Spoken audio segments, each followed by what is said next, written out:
suscríbete y activa la campanita, no lo olvides. Hola y bienvenidos a Rente Reborn. Estamos en DCS World, estamos en un Spitfire, como podéis observar. Y bueno, hoy vamos a hablar sobre el cañón y os voy a decir que el tutorial de hoy lo mismo no os gusta un poco del todo porque bueno, este tipo de aviones de armamento no ha sido nunca mi fuerte ni mi interés y no tengo mucha práctica con ellos, ¿vale? Pero bueno, ya que he hecho una serie del Spitfire, voy a también hablar al menos de la parte que todo el mundo debería saber, luego ya lo otro es la práctica y ser mejor o peor. Pero hablando del cañón, tenemos cañón y ametralladoras, ¿vale? El cañón lo podemos ver que es este palito largo que sale aquí, eso es el cañón. Y luego tenemos la ametralladora, que está, si veis las puntas, en la punta de plano, en el borde de ataque, hay unas marcas rojas, pues ahí estarían los cañones, ¿vale? O sea, las ametralladoras. ¿Ves? Por ejemplo, ahí he pausado y veis los 13 destellos, los que están más interiores en las puntas largas son los cañones, que son de 20 milímetros, es un calibre bastante gordo, evidentemente, va a hacer mucho daño a quien impacte, pero también contamos con que solo tenemos 120 proyectiles, ¿vale? En esos cañones, mientras que las ametralladoras son de un calibre de 7 milímetros con 68 y tenemos 350 proyectiles, ¿vale? Entonces nos va a aguantar más. Sí es verdad que algunas, como podéis ver, son en teoría, dejan una marca, dejan estela, son trazadoras, pero si nos vamos a cabina, apenas no vemos traza, ¿vale? O sea, yo creo que algo que le falta trabajar a este módulo, aparte que le faltan muchas otras cosas, pero bueno, no es un módulo de los mejorcitos, ¿vale? Fijaros que qué bonita foto nos ha quedado aquí, ay, qué guay todo. Así que bueno, vamos a continuar. Recordar simplemente eso, los calibres.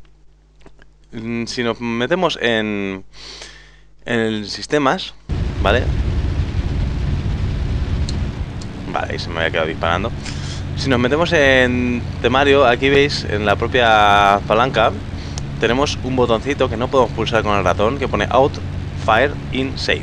Ahora mismo que está afuera es cuando puedo disparar, pero si lo meto, os pongo la tecla aquí debajo de la webcam, con la tecla que se introduce. En el momento que pulso el disparo no salen, ¿vale? Es el seguro. Ahí está, solo tenemos ese seguro.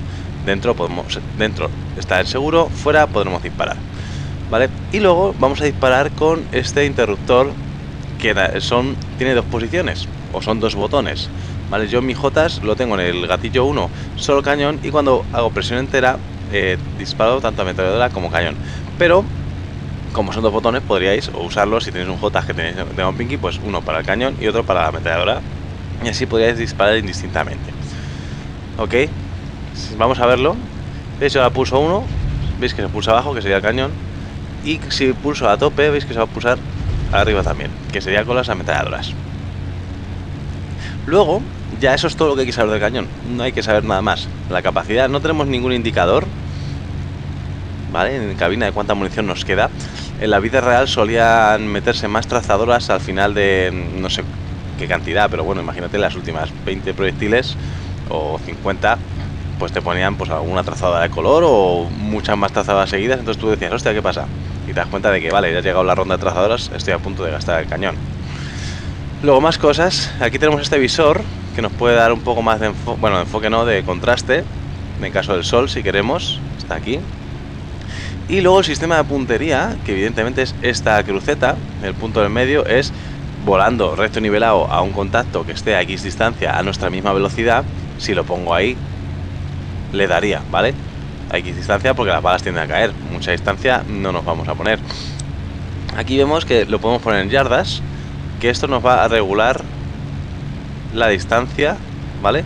Entonces, si yo quiero apuntar a un objetivo de tanto envergadura, que es la base en feet, a unas 300 yardas, que 300 yardas serían 270 metros, más o menos, ¿vale? La regla de yardas a metros, la regla fácil sería, pues si son 6, o sea 600 yardas, pues a 600 yardas le resto 60 y serían más o menos la equivalencia en metros. Si son 200 yardas, le resto 20 y sería la equivalencia en metros. Son 100 yardas, le resto 10 aproximadamente, ¿vale? No es muy fiable, pero por si os sirve de ayuda, ahí lo sabéis.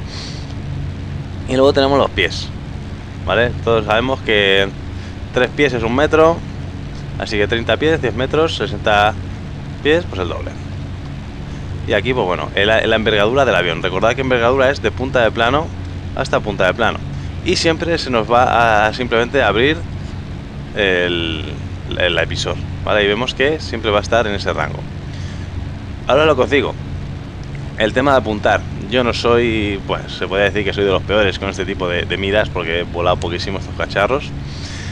Pero la idea, pues como siempre, es que desde este puntito, que es donde estamos apuntando, si tengo un avión que está, el cursor de mi avión está moviéndose en esta línea, ese movimiento vaya a pasar por mi punto. Ahora, por ejemplo, que estoy en pausa activa y hay un avión por ahí rotando, pues si ese avión estuviese por aquí volando, taca, taca, taca, taca, taca, y pasara por delante, por esta línea, pues sí le daría. Pero si pasara por aquí arriba, no le daría, evidentemente. O sea, por así decirlo, el plano de giro tiene que ser siempre con respecto a este punto. Que es lo que vamos a hacer, va a ser comparar esta distancia, ¿vale? Esta punta a esta punta. Si sabemos que queremos disparar a 300 yardas a este tipo de avión con ese tamaño, cuando nosotros visualmente le tengamos aquí a la izquierda, a la derecha, donde sea, veamos que su envergadura corresponde con esta distancia, con ese tamaño de referencia, vamos a saber que estamos en esa mira, o sea, en esa distancia. Entonces ya sabemos que le podemos disparar, por ejemplo. Pues no va a ser poner el avión justo aquí, ¿vale? Si estamos volando los dos rectos, sí, pero si yo voy aquí girando hacia allá y él va también aquí girando hacia acá, pues yo no le puedo disparar cuando justo pase por aquí, ¿vale? Yo estoy volando así y él vuela pues así. Yo no le puedo disparar en el momento que le vea aquí, tengo que dispararle en el momento que le vea por aquí. Si estoy bastante cerca, si estoy más lejos, le tengo que disparar aún más fuera. Entonces va a haber muchos momentos que si estamos girando los dos en el mismo plano, que el avión yo no lo voy a estar viendo porque me lo tapa el morro y voy a tener que disparar porque sé que le tengo aquí y de repente tiro un poco más fuerte de palanca, el avión ya no lo veo y disparo. Entonces lo suyo es como hacer barridos. O sea, no es, venga, estamos aquí manteniendo esta postura, girando los dos y hago prrr, y suelto una ráfaga, no. Estoy aquí, disparas prrr, y mueves a la vez tu morro un poquito más para barrer. ¿Vale? A no ser que tengas ya muchísima práctica y digas, vale, es que ahí más o menos sé que te están yendo. Eso ya, evidentemente. Y como las trazadoras no se ven mucho, pues tampoco me ayuda a mí a volar este avión y combatir. Ya os he dicho que no os puedo facilitar mucho más, simplemente explicaros cómo funciona el sistema y espero que os haya servido de ayuda, al menos sobre todo por saber las teclas. Vale, también os pongo las teclas de estos rangos, pero bueno, esto lo podéis hacer por eje o yo lo configuraría. En teoría estos aviones, todos los cañones y las ametralladoras van a converger en un punto, sus proyectiles, donde después se dispersan o se cruzan, porque si disparan todos para adelante apenas puedes hacer daño. Si convergen en un punto, como den a un avión más o menos alrededor de esa distancia, lo revientan ahí el ala, se la cortan muy fácilmente porque es mucha potencia de fuego. Entonces lo suyo sería, si tenemos este avión, ves ahora mismo este avión que está dando vueltas alrededor mía, está en el mismo plano pero no le daría porque estoy abajo, si la apuntase por lo mismo sí. Si esa distancia que no se puede configurar en DCS, ojo, si esa distancia algún día la podemos configurar y la configuramos a 100 yardas o a 150 yardas, pues yo pondría a 150 yardas el visor, o a menos, a lo que estuviera configurado con la envergadura del avión, para saber que ahí es la máxima potencia de fuego para esa, o sea, de mi avión. O sea, siempre configuraría la distancia a las yardas donde tengo esa convergencia. Ok, y después ya, pues esto, pues eso ya depende del avión a que me enfrente. Bueno, pues no me voy a enrollar mucho porque el tutorial no puede dar más de sí. Espero que hayáis aprendido algo. Sinceramente, sé que esto no es que baje la calidad de mis tutoriales, pero ya os digo que yo este tipo de aviones siempre he sido muy malo disparando a cañón con ellos, ¿vale? Yo soy más de sistemas electrónicos, no de sistemas ópticos. Entonces, bueno, mis disculpas por bajar un poquito la calidad esta vez, pero como siempre os digo, darle un like, al menos por el intento, ¿vale? Al menos por el intento. Suscribiros y como siempre, ser felices. Chao, chao. No se te olvide darle al botón de suscribirse y de seguirme en las redes sociales para no perderte las últimas novedades de mi canal. En la parte inferior encontrarás los accesos directos a mis secciones y vídeos anteriores.